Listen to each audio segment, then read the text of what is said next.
Happy December, everyone! In the spirit of this season, this month we are covering the truest gospel from a galaxy far, far away. Thanks to Rogue One coming out December 16th, it's Canon Star Wars month. And what better way to celebrate the canon than by covering the best canon ongoing comic right now that wasn't ongoing. So massive spoilers for the 2015 Darth Vader comic incoming. You've been warned.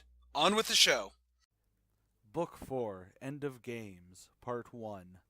We begin the last storyline of this comic in the Kuat system, where Vader is ordered to the Executor, a still not finished Super Star Destroyer that if you're a fan of Legends, you'll squee over. Aboard the Executor, the Emperor gives a very abridged history of the Sith, literally going, "There was a Sith Empire that fought the Jedi and were all but wiped out. But the rule of two came around and we're awesome and I'm awesome because I now have a Sith Empire, maha!"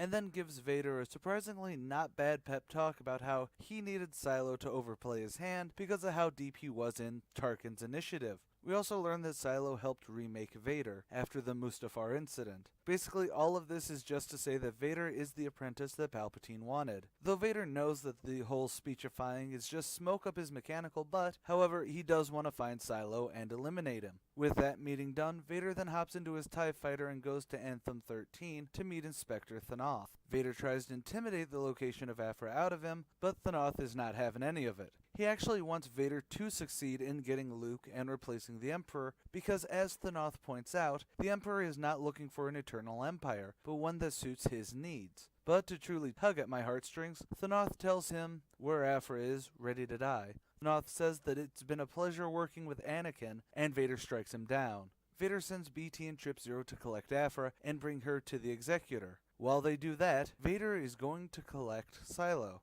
Also in this issue is The Misadventures of 000 and BT-1, a fun little romp with BT and Trip Zero. The art's by Mike Norton and the colors are by David Curiel. It's good and you should definitely check it out to see how our assassin droid duo does what they do without anyone to really tell them not to.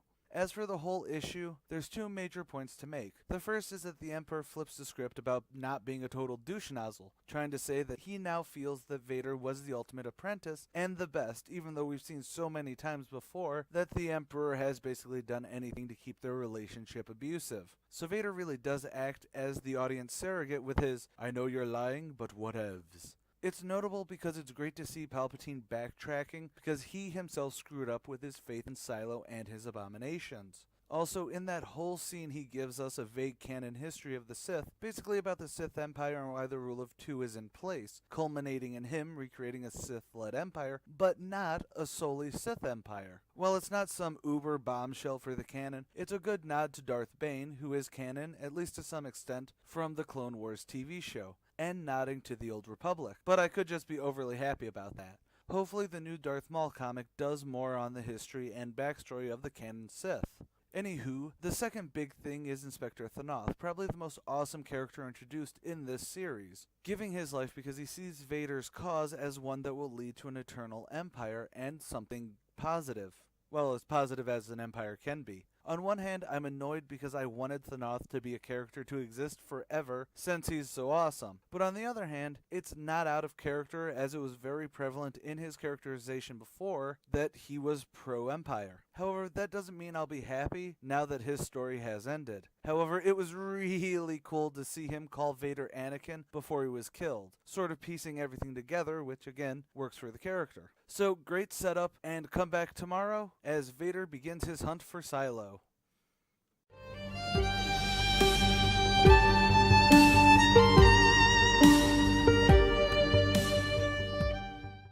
Thanks for watching. If you like this video, like, share, and subscribe. As always, if you agree or disagree with me, or just want to add your own comments, theories, or criticisms, leave a comment below. Don't forget to check out my other channels, ComicSins and The Archivist, links on screen.